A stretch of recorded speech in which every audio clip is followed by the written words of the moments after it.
کہا جاتا ہے کہ کسی علاقے میں قحط سالی پیدا ہو گئی۔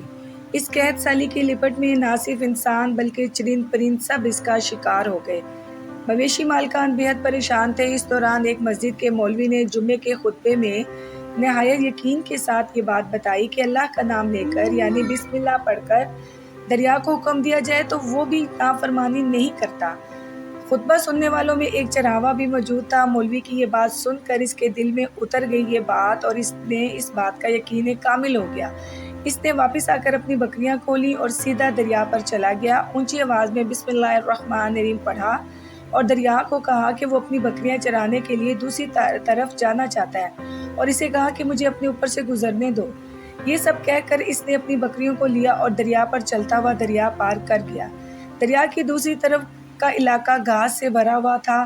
درختوں کے پتے بھی سلامت تھے کیونکہ کسی کو یہاں تک آنے کی رسائی نہیں تھی۔ اس نے خوب اچھی طرح اپنی بکریوں کو سیر کروایا اور واپس لوٹ آیا۔ پھر یہ اس کا معمول بن گیا، وہ بکریاں پار چھوڑ کر واپس آ جاتا اور شام کو جا کر بکریاں واپس لے آتا۔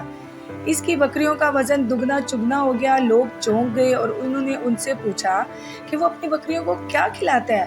وہ سیدھا سادہ سا اور صاف دل نوجوان تھا۔ اس نے صاف صاف بات بتا دی کہ جناب میں تو بسم اللہ الرحمن الرحیم پڑھ کر دریا پر چل کر اپنی بکریاں دوسری طرف چرانے کے لیے لے جاتا ہوں۔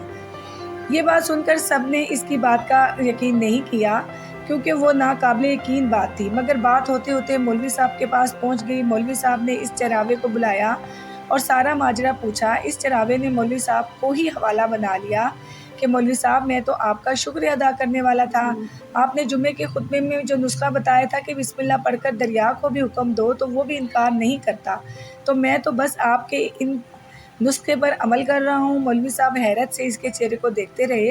مولوی صاحب نے کہا بھائی صاحب ایسی باتیں تو ہم ہر جمعے میں کرتے ہیں، فقط اس کا مقصد لوگوں کا ایمان بنانا ہوتا ہے۔ مگر بکریوں والا ڈٹا رہا کہ میں تو بسم اللہ پڑھ کر پانی پر چلتا ہوں اور بکریوں سمیت پار چلا جاتا ہوں۔ آخرکار مولوی صاحب نے صبح خود یہ تجربہ کرنے کی ٹھانی، جسے دیکھنے چراوا سمیت پورا علاقہ آ گیا۔ مجمع زیادہ تھا۔ مولوی صاحب نے ایک دو بار سوچا کہ انکار کر دوں کہ ڈوب نہ جاؤں، مگر وہ تو مولوی صاحب کو کندھے پر اٹھا کر لائے تھے، اب بھی جوش و خروش سے اللہ اکبر کے نعرے لگا رہے تھے اور مولوی صاحب کے حق میں تعریفیں کر رہے تھے۔ آخرکار مولوی صاحب نے اپنے ڈر کو دور کرنے کے لیے ایک رسہ منگوایا۔ پہلے اسے ایک درخت کے ساتھ باندھا، پھر اپنے کمر کے ساتھ باندھا اور ڈرتے ڈرتے ڈھیلا ڈھالا بسم اللہ پڑھا اور دریا پر چلنا شروع ہو گئے۔ مگر پہلا پاؤں رکھتے ہی پانی میں گر گئے۔ مولوی صاحب ڈبکیاں کھانے لگے اور پانی کے بہاؤ میں بہنا شروع ہو گئے۔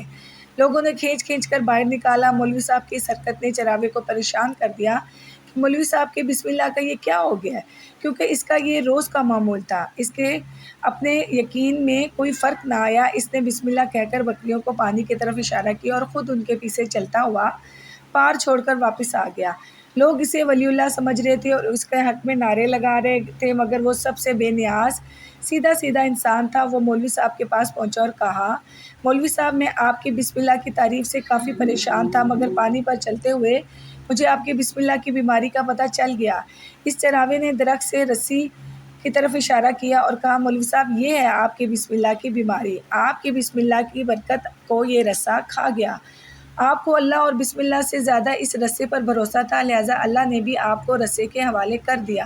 پھر کہنے لگے مولوی صاحب آپ بھی کمال کرتے ہو، میں نے آپ کے منہ سے سنا اور یقین کر لیا اور میرے اللہ نے میرے یقین کی لاج رکھ لی، مگر آپ نے اللہ کا کلام سنا اور یقین نہیں کیا، لہٰذا آپ کو اللہ نے رسوا کر دیا۔ محترم عزیز دوستو، یہی کچھ ہمارا حال ہے۔ ہماری نمازوں اور دعاؤں کا حال بھی یقین سے خالی ہے۔